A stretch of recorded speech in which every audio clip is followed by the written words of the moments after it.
Break के बाद चलिए आगे बढ़ रहे हैं। इस वक्त की सबसे बड़ी खबर नंदीग्राम से, जहां पर शुभेंदु अधिकारी के काफिले पर हमला हुआ है। मीडिया की टीम पर भी हमला किया गया है। टीएमसी के 200 समर्थक वहां पर पहुंचे हुए थे और उन्होंने शुभेंदु अधिकारी के काफिले पर हमला किया। ये इस वक्त की सबसे बड़ी खबर और सबसे बड़ी जानकारी। नंदीग्राम के बूथ नंबर 174 पर शुभेंदु अधिकारी जब वहां से निकल रहे थे, उनके साथ चल रही गाड़ियों पर हमला हुआ, उनके काफिले पर हमला हुआ और जो मीडिया की गाड़ियां उनके काफिले के साथ थी, जो उन्हें फॉलो कर रही थी, उनकी टीम पर भी हमला हुआ है, उन गाड़ियों पर भी हमला हुआ है। अब से थोड़ी देर पहले हमारे सहयोगी ने भी उनसे बातचीत की थी, जिसमें शुभेंदु अधिकारी कह रहे थे कि वोटिंग का पैटर्न अच्छा है, सब कुछ बेहतर होगा, उन्हें विश्वास है, वोटर सही फैसला लेंगे, उन्हें विश्वास है, कुल मिलाकर शांतिपूर्ण मतदान। लेकिन बूथ से बाहर निकलते हैं, उनकी काफिले पर, उनकी गाड़ियों के काफिले पर हमला होता है। जो मीडिया की टीम उन्हें फॉलो कर रही थी, मीडिया की गाड़ियों पर भी अटैक वहां पर हुआ है। ये इस वक्त की बड़ी खबर है। केशपुर से भी बड़ी खबर है, वहां पर भी बीजेपी कैंडिडेट पर अटैक किया गया है, वहां भी मीडिया की टीम पर हमला किया गया है। यानी दो जगहों से इस वक्त की ये बड़ी खबर है।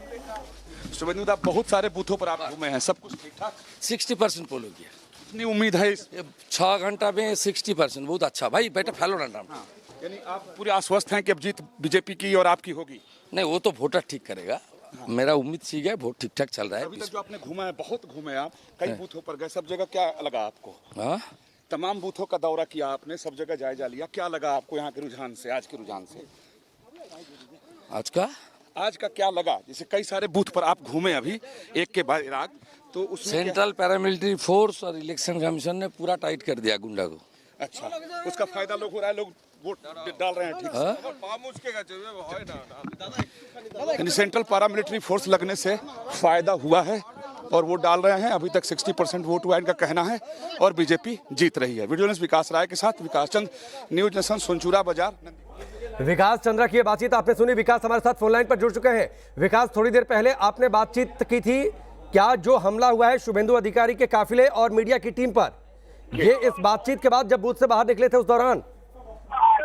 जी देखिए, शुभेंदु अधिकारी लगभग से नंदीग्राम के एक एक बूथ पर जा रहे हैं और जब वो बूथ नंबर 174 पर पहुंचे और उनके साथ लगभग दर्जनों गाड़ियां जो हैं वो मीडिया की भी चल रही हैं और एक बहुत बड़ा काफिला हो गया है। उनके खुद की साथ चलने वाली लगभग 10 से ज्यादा गाड़ी है।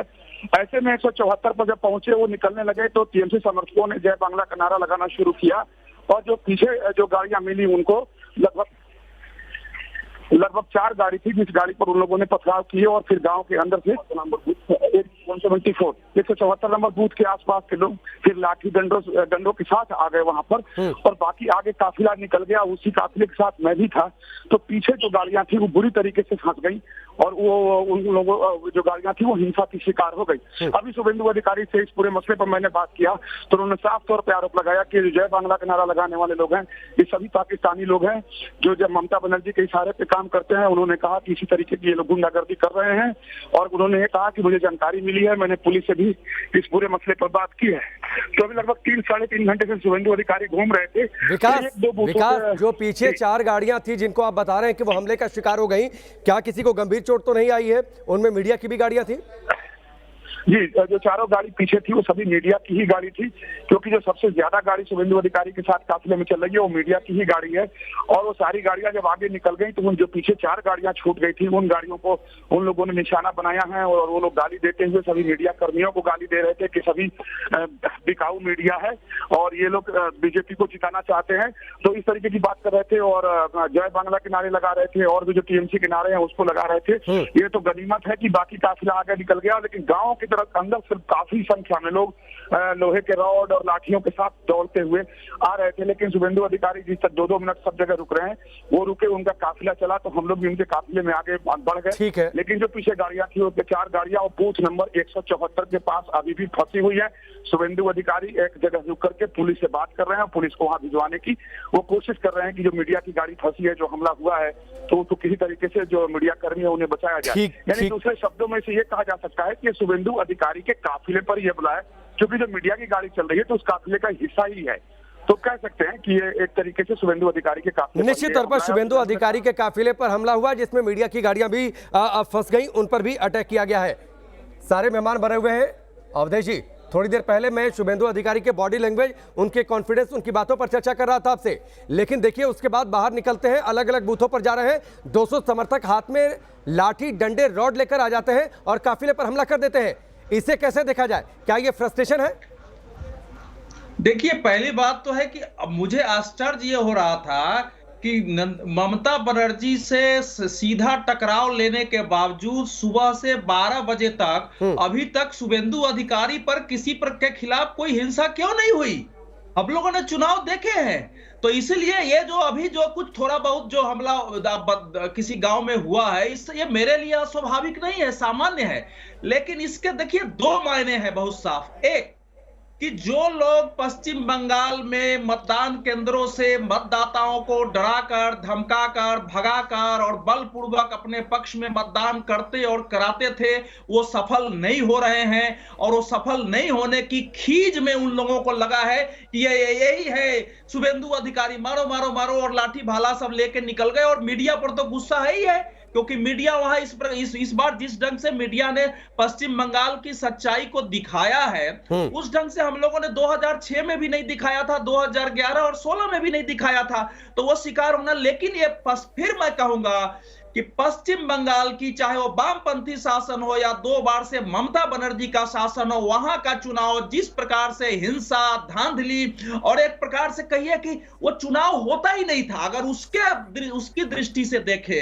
और 2017 में जो पंचायत चुनाव के दरमियान जो भयानक हिंसा हुई थी, जीते हुए कैंडिडेट को राज्य, उसके दरमियान ये बहुत छोटी घटना है। ऐसी घटनाएं अगर न हो तब तो फिर मानना पड़ेगा कि पश्चिम बंगाल से बेहतर कोई राज्य ही नहीं है। तो यह चिंता का विषय नहीं है, ये बता रहा है। मैं अंतिम बात कह रहा हूं कि देखिए, तृणमूल के समर्थकों को लग गया है कि नंदीग्राम से उनका किला शायद ढहने वाला है। ठीक है, मैं इनके सिंह सर इस पर भी आपसे टिप्पणी लूंगा, लेकिन इससे पहले बड़ी खबर आ रही है। टीएमसी ने चुनाव आयोग में शिकायत की है। टीएमसी की टीम पहुंची है चुनाव आयोग, शिकायत वहां पर की गई है। पूर्वी मिदनापुर के मायना में बूथ के अंदर घुसे बीजेपी कार्यकर्ता, ये आरोप लगाया गया है टीएमसी की ओर से। सुरक्षा कर्मियों ने कोई कार्रवाई नहीं की है। टीएमसी की ओर से ये कहा गया है कि जब वहां पर उन्होंने मौजूद सुरक्षा कर्मियों से शिकायत की तो कोई भी एक्शन नहीं लिया गया। विद्या, इस तरीके की खबरें तो लगातार आ रही हैं, कहीं बीजेपी के लोग टीएमसी पर आरोप, कहीं टीएमसी का आरोप बीजेपी के नेताओं पर।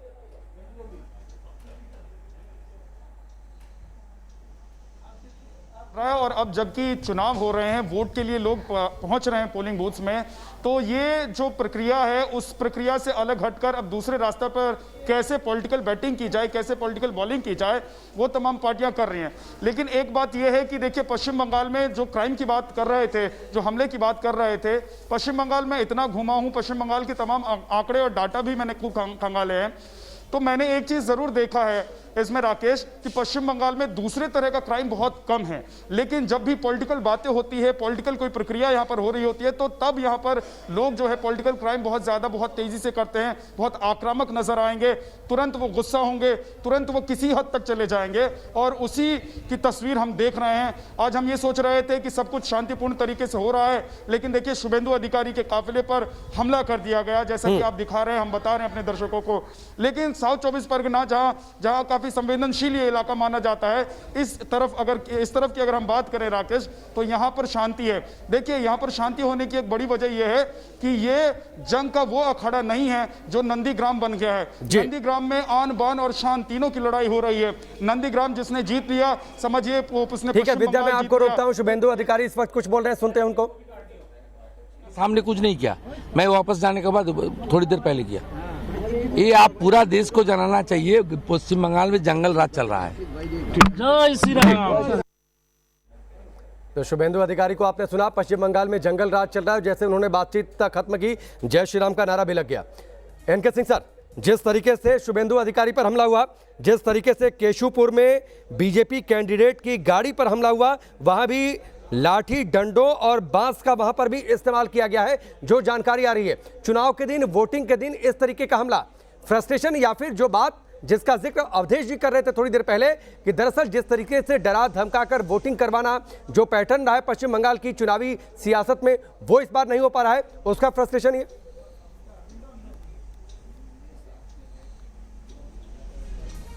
बिल्कुल सही राकेश अवधेश जी सही कह रहे हैं कि जिस तरह सेंट्रल पैरामिलिट्री फोर्सेस गई हैं, मैं देख रहा था कि औसतन एक बूथ पे करीब आधा कंपनी सेंट्रल पैरामिलिट्री फोर्सेस है, जो कि बहुत बड़ा माना जाता है। हर बूथ पे अगर 70-80 लोग हैं, एक कंपनी में करीब 110 होते हैं, तो ये बहुत बड़ी तादाद है। 2200 लोग इस समय 22 कंपनियां वहां पे हैं, तो एक बड़ी बात है। मैं इस पे चर्चा करने के पहले एक चीज और बताना चाहता हूं। आप अपने रिपोर्टर्स को इमीडिएटली, अगर वो सुन रहे हैं मेरी बात, तो भी समझें। एक प्रोटोकॉल हम लोगों ने डेवलप किया था कि जब भी इस तरह के इलेक्शन हो, हाई वोल्टेज ड्रामा हो रहा हो, हाईली एग्रेसिव सोसाइटी हो, तो उसके लिए कैंडिडेट के साथ न जाके कम से कम 100 मीटर की दूरी पे कॉन्वॉय रहे। मीडिया का कॉन्वॉय हमेशा कैंडिडेट से 100 मीटर्स की दूरी पे रहना चाहिए। मैं आपके रिपोर्टर से कहना चाहूंगा आपके माध्यम से कि वो अगर कैंडिडेट के साथ चल रहे, चलना पड़ेगा, इसमें कोई, ये मजबूरी है। ममता बनर्जी जा रही तो आपको चलना पड़ेगा। हम लोग 40 साल चले हैं, लेकिन उसमें एक सेफ डिस्टेंस, और इसलिए नहीं कि सेफ कोई पत्रकारिता में न्यूनता आ जाएगी, इसलिए कि ये ना लगे जनता को कि आप इनके साथ हैं, इनके कॉन्वॉय में हैं, तो इनकी बात कह रहे हैं। ठीक है एनके सिंह सर, आपको रोकता हूं। एक और बड़ी खबर आ रही है। बड़ी खबर बंगाल के चांदीपुर से, जहां पर बीजेपी कार्यकर्ता पर जानलेवा हमला हुआ है। बीजेपी कार्यकर्ता की हालत गंभीर है। टीएमसी नेता के भाई पर हमले का आरोप लगा है। ये तस्वीरें देखिए, कितनी गंभीर चोट आई है। गंभीर चोट आई है चांदीपुर से, ये बड़ी खबर है। लगातार इस तरीके की खबरें आज वोटिंग के दिन आ रही हैं। दूसरे चरण का मतदान 30 सीटों पर, नंदीग्राम में सबसे बड़ा संग्राम है। एनके सिंह सर, देखिए आपसे बातचीत करते करते एक और बड़ी खबर आ गई चांदीपुर से इस तरीके की। मैं इस पे अब आ जाऊं कि ये क्यों हो रहा है। देखिए, सत्ता में जब ये रहे हैं, ये मार्क्सवादियों के टाइम से ही चल रहा है, तो पॉलिटिसाइजेशन सोसाइटी का होता है और लंपटवादिता पैदा होती है, वो सशक्तिकरण लेती है सत्ता से। ममता बनर्जी ने इस तरह के लुम्पेनाइजेशन के पॉलिटिक्स का बहुत ज्यादा किया। नतीजा यह है कि आज जब वो देख रहे हैं कि एक बड़ा काउंटर फोर्स आया है, तो वो पूरी तरह से, क्योंकि उनका अस्तित्व खतरे में है, उनकी दुकानदारी खतरे में है, तो ये कोई पब्लिक नाराजगी नहीं है, ये उन्हीं लोगों की नाराजगी है, उनके कार्य। आप देखें, ज्यादातर टीएमसी के लोग हमला कर रहे हैं। इसके पीछे सिर्फ एक कारण है कि उनको यह लग रहा है कि अगर ममता बनर्जी की पार्टी हारी, तो उनका जो ये सत्ता के साथ मिलके एक नेक्सस था, जिसके कमाई भी होती थी, सशक्तिकरण भी होता था, वो हट जाएगा। इसी वजह से आप देखेंगे कि टीएमसी ज्यादा एग्रेसिव दिखाई देगा, बीजेपी के लोग अपेक्षाकृत कम दिखाई देंगे। यही केरल में भी हो रहा है। तो मुझे लगता है कि इसको सेंट्रल पैरामिलिट्री फोर्सेस को इस नजर से देखना हो चाहिए। ठीक है, लेकिन धीरेन्द्र पुंडीर, एक वक्त जो लेफ्ट की इसी सियासत और इसी चुनावी हिंसा के खिलाफ तो ममता बनर्जी भी खड़ी हुई थी, उन्होंने भी इस तरीके के आरोप लगाए थे, लेकिन सत्ता में आई 10 साल हो गए और ये आरोप खुद उन्हीं पर अब लग रहे हैं। देखिए, अगर हम सिर्फ लेफ्ट से उसको कंपेयर करते हैं, तो उन्होंने चुनाव जीतने की मशीनरी में जिस तरह का जो शक्ति का प्रयोग है उसको और ज़्यादा धारदार किया और ज़्यादा ताकतवर किया।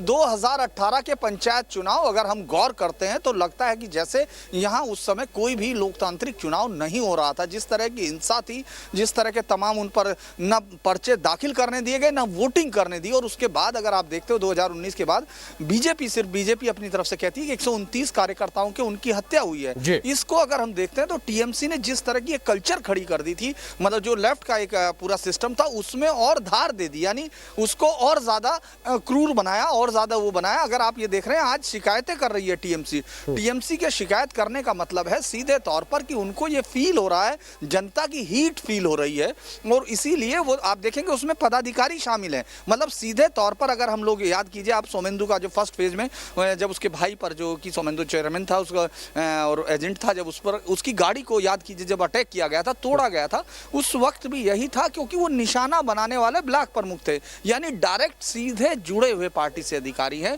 इसका मतलब है कि वो इस चीज को महसूस कर रहे हैं कि जनता, जो बातें आपने कही धीरेन्द्र, ये बातें बड़ी हैं और इनके मायने क्या होंगे, इस पर भी हम चर्चा करते रहेंगे। और आप बातचीत कह रहे हैं कि जनता की हीट उन्हें समझ में आ रही है, और वाकई अगर जनता की हीट है तो जाहिर सी बात है इसका असर होगा 2 मई को जब नतीजे आएंगे, और इसकी चर्चा अगले 1 महीने तक होगी और 2 तारीख को भी होगी कि क्या ये वाकई हीट का असर कितना रहेगा चुनावी नतीजों पर। बड़ी खबर पश्चिम बंगाल के चुनाव से, बड़ी खबर नंदीग्राम से है, जहां पर शुभेंदु अधिकारी के काफिले पर हमला हुआ है। पीछे की जो 4 गाड़ियां थी वो इस हमले में फंस गईं। लोग बड़ी संख्या में लाठी डंडे और रॉड लेकर वहां पर पहुंचे हुए थे। मीडिया की गाड़ियों पर भी हमला किया गया है। एनके सिंह सर, ब्रेक से पहले धीरेन्द्र पुंडीर इस बात का जिक्र कर रहे थे कि जनता की हीट है जो टीएमसी के लोगों को समझ में आ रही है। इत्तेफाक रखते हैं, आपके हिसाब से कैलकुलेशन क्या और इसका कितना असर 2 मई के दिन? बिल्कुल सही है, बिल्कुल सही है। अगर ये हमले कार्यकर्ता कर रहे हैं, क्योंकि ये कोई पब्लिक का हमला नहीं, कोई आंदोलन नहीं है, ये जन आंदोलन नहीं है जिसको नाराज होकर लोग सड़कों पे आ गए। ये कार्यकर्ता है और ये वो कार्यकर्ता है जिनको पावर की वजह से उनकी दुकानें चलती थी, और ये कार्यकर्ता चूंकि हमला कर रहे हैं तो सिर्फ इसलिए कि उनकी दुकानें बंद हो रही है, ये मैसेज है। मुझे लगता है कि जितना ही ये हमला करेंगे जनता उतना ही ज्यादा सत्ता पक्ष से, टीएमसी से नाराज होगी, और ये इनको इमीडिएटली ममता बनर्जी को अपील करना चाहिए कि इस तरह के लुम्पेनाइजेशन। एनके सिंह सर, मैं आपको रोकता हूं, धीरेन्द्र कुछ कहना चाह रहे हैं। धीरेन्द्र जल्दी। राकेश देखिए, अभी कुछ ही देर में ममता बनर्जी के यहाँ से इस तरह का मैसेज भी आ गया कि अब कुछ ही देर बाद, मतलब लगभग आधा घंटा मीडिया को इसलिए है कि खाना वाना खा सके तो खा सके, उसके बाद वो तुरंत यहाँ से निकलेंगे। और मुझे लगता है कि उस वक्त फिर हम कुछ और रंग भी देखेंगे, क्योंकि वो यहाँ से गोकुलपुर की तरफ जाने का अभी तक की जो जानकारी है, और ये वही हिस्सा है जहाँ की शुभेंदु के लिए जो टीएमसी कार्यकर्ताओं की तरफ से जो शिकायत की गई थी कि वो अंदर उनके पोलिंग एजेंट सुबह नहीं जाने दे रहे थे, यानी ये हिस्सा भी उस तरफ है जहाँ काफी विवाद की बात है। तो अब कुछ ही देर बाद ये चुनाव और हाई वोल्टेज की तरफ बढ़ रहा है, क्योंकि सुबह से अगर आप देख रहे हैं 7 बजे से लगातार शुभेंदु हर एक लेकिन धीरेन्द्र जल्दी से 10 सेकंड में एक कमेंट, थोड़ा देर नहीं हो गई, आधा दिन घर के अंदर रही ममता बनर्जी। देखिए, अभी तक सारी सूचनाओं का इंतजार किया। मुख्यमंत्री होने के नाते उनके पास अपना एक तंत्र जरूर मौजूद है, जो कि हमेशा हर किसी मुख्यमंत्री को होता है, लिहाजा अब असेसमेंट के बाद ही वो निकलना चाह रही हूँ। ठीक है, चलिए धीरेन्द्र, हमसे जुड़ने के लिए, इस बातचीत के लिए आपका बहुत बहुत शुक्रिया।